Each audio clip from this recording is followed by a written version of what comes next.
Halo teman-teman semuanya, baiklah kami dari kelompok 5 akan menjelaskan apa itu sintesis protein dan bagaimana tahapannya. Selamat menyaksikan. Apa itu sintesis protein?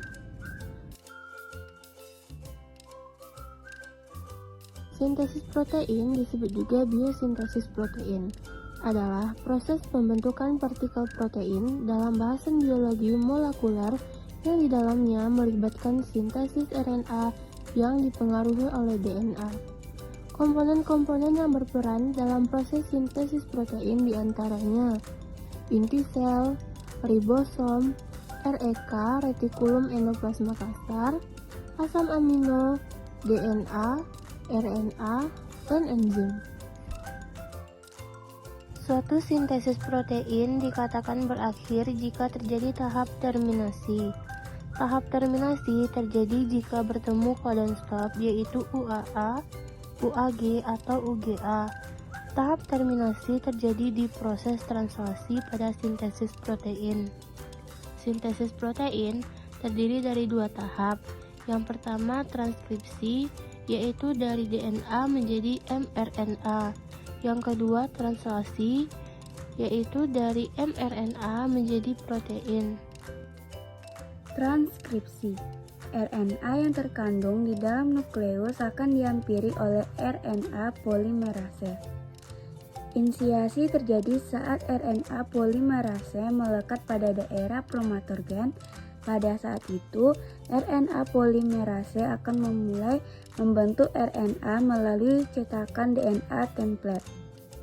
Poin yang harus diingat pada transkripsi adalah adenin pada DNA akan berpasangan dengan urasil pada mRNA, tinin pada DNA akan berpasangan dengan adenin pada mRNA, guanin pada DNA akan berpasangan dengan sitonin pada mRNA, sitonin pada DNA akan berpasangan dengan guanin pada RNA. Inilah hal yang perlu diingat. Kemudian RNA polimerase akan mengarah pembacaan dari arah 5 ke arah 3. Proses ini dinamakan sebagai elongasi. Transkripsi akan berakhir saat RNA polimerase sampai pada daerah terminator. mRNA yang telah terbentuk mengandung urutan 3 basa. Nitrogen yang dikenal dengan kodon. Selanjutnya mRNA atau yang dikenal sebagai kodon ini akan meninggalkan nukleus melalui pori-pori nukleus menuju sitoplasma untuk memulai translasi. Translasi dimulai saat ribosom kecil terikat oleh mRNA.